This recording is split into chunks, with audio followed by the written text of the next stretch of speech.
प्रधानमंत्री मोदी की अध्यक्षता में आज सुबह 11 बजे केंद्रीय कैबिनेट की अहम बैठक। तीनों कृषि कानूनों की वापसी के प्रस्ताव को मिल सकती है मंजूरी। पीएम मोदी ने 19 नवंबर को कृषि कानूनों को वापस लेने का ऐलान किया था।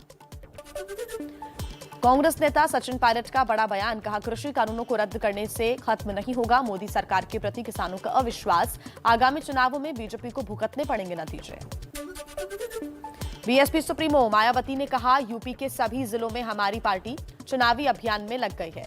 मोदी सरकार ने कृषि कानून वापस लेकर सही किया, लेकिन अब किसानों के साथ बातचीत को ज्यादा नहीं लटकाना चाहिए।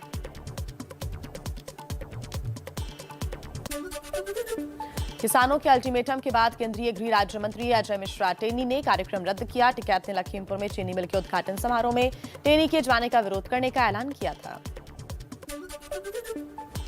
बंगाल की सीएम ममता बनर्जी के दिल्ली दौरे का आज तीसरा दिन। शाम 5 बजे ममता की पीएम मोदी से मुलाकात। त्रिपुरा हिंसा और बीएसएफ के अधिकार क्षेत्र का उठाएंगी मुद्दा। कांग्रेस को तगड़ा झटका। दिल्ली में ममता बनर्जी की मौजूदगी में कांग्रेस नेता कीर्ति शाह आजाद, अशोक तंवर और पूर्व जेडीयू सांसद पवन वर्मा टीएमसी में शामिल हुए। ममता बोले, बीजेपी को हराना हमारी सबसे बड़ी प्राथमिकता। दिल्ली में गीतकार जावेद अख्तर और सुधींद्र कुलकर्णी भी ममता बनर्जी से मिले। सुधींद्र कुलकर्णी के भी टीएमसी में शामिल होने की चर्चा। टीएमसी में शामिल होने के बाद बोले पवन वर्मा, 2024 में सबसे बड़े चेहरे के तौर पर ममता बनर्जी केंद्र में होंगी, चाहे सत्ता में हो या विपक्ष में। कीर्ति आजाद का बयान, कहा ममता बनर्जी ने जमीन पर उतरकर लड़ाई लड़ी है। मेरी भी हमेशा लोगों के लिए जमीन पर उतरकर लड़ाई लड़ने की कोशिश रही है। एबीपी न्यूज पर कांग्रेस नेता अधीर रंजन बोले, ममता और बीजेपी के बीच साठगांठ। ममता बीजेपी के साथ मिलकर कांग्रेस को तोड़ने में लगी है। ईडी और सीबीआई के भय से ममता डर गई हैं और इसलिए दिल्ली दौरा है। चलिए कुछ और सियासी खबरें आप तक पहुंचाएं तेज रफ्तार में।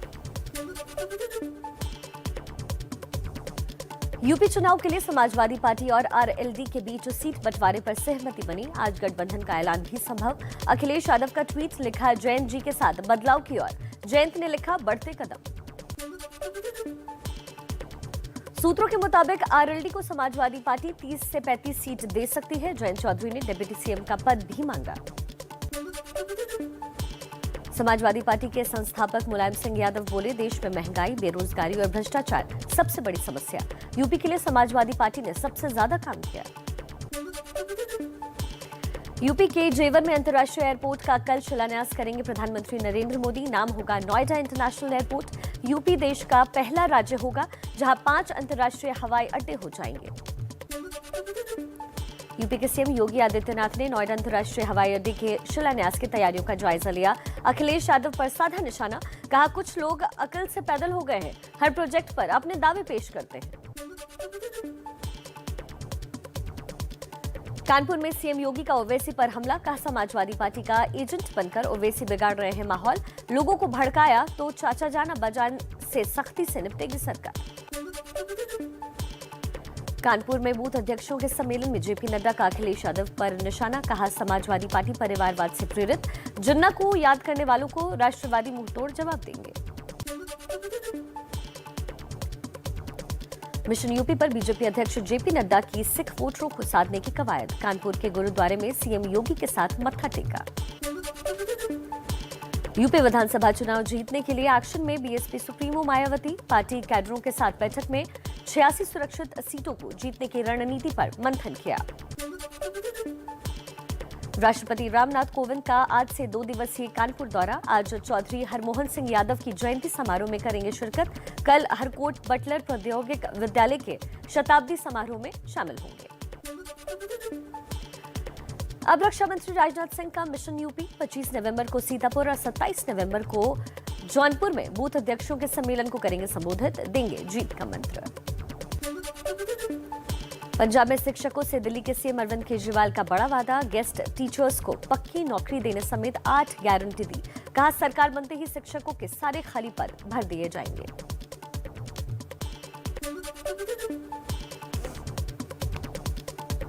पंजाब में कांग्रेस पर अरविंद केजरीवाल का बड़ा बयान। बोले, अगर हम कचरा लेना शुरू कर दें तो कांग्रेस के 25 विधायक आम आदमी पार्टी में शामिल हो जाएंगे।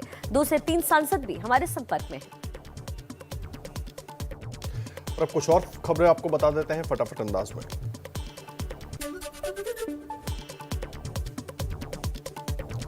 अरविंद केजरीवाल के बयान पर पंजाब के डिप्टी सीएम ओपी सोनी का पलटवार। कहा, कांग्रेस के विधायकों का तो पता नहीं, लेकिन आम आदमी पार्टी के काफी विधायक कांग्रेस में आने के लिए उतावले हैं और बहुत से आ गए हैं।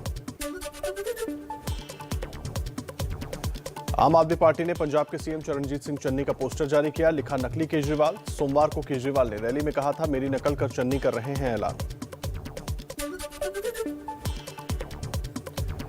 अकाली दल के नेता सुखबीर सिंह बादल का अरविंद केजरीवाल को चैलेंज। कहा, वो जो ऐलान पंजाब में कर रहे हैं पहले उसे दिल्ली में लागू करें। चन्नी भी झूठ बोल रहे हैं और केजरीवाल झूठ पर निर्भर है।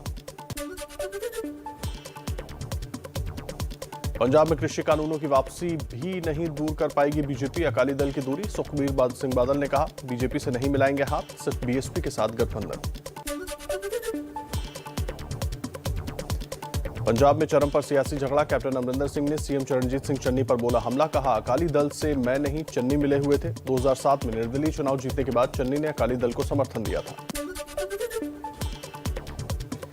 राजस्थान में धार्मिक यात्रा के बहाने वसुंधरा राजे का शक्ति प्रदर्शन। लंबे अरसे के बाद सार्वजनिक मंच पर दिखी। मेवाड़ संभाग की 3 दिन की यात्रा पर निकली। कोरोना काल में मरने वाले पार्टी कार्यकर्ताओं और नेताओं के परिजनों से करेंगी मुलाकात। कांग्रेस नेता मनीष तिवारी की किताब पर कोहराम। आतंकवाद पर अपनी ही पार्टी को घेरा। किताब में लिखा, मुंबई हमले के बाद भारत को तेजी से कार्रवाई करनी चाहिए थी।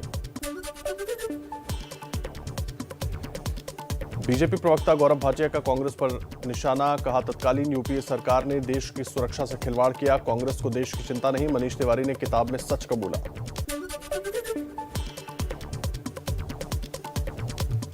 कांग्रेस नेता अधीर रंजन ने मनीष तिवारी की किताब पर कहा, कांग्रेस राज में आतंक के खिलाफ कड़े फैसले लिए गए। मनीष तिवारी के विचार निजी हैं।